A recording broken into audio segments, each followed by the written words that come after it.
Esta tarde, coisa grandiosa para alguém, filho para alguém, neto para alguém.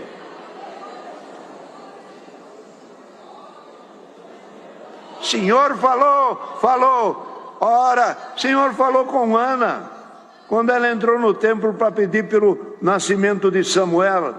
Ela recebeu a proposta de Deus e disse: vai, o Senhor Deus de Israel te conceda segundo a tua petição. Ela recebeu ali a promessa, mas o presente, a herdade, o que ela pretendia, ela não levou na hora. Teve que esperar o tempo da vida, a gestação suficiente, o tempo suficiente para Deus dar o desejado dela, que era o menino. E a palavra nesta tarde é desse jeito.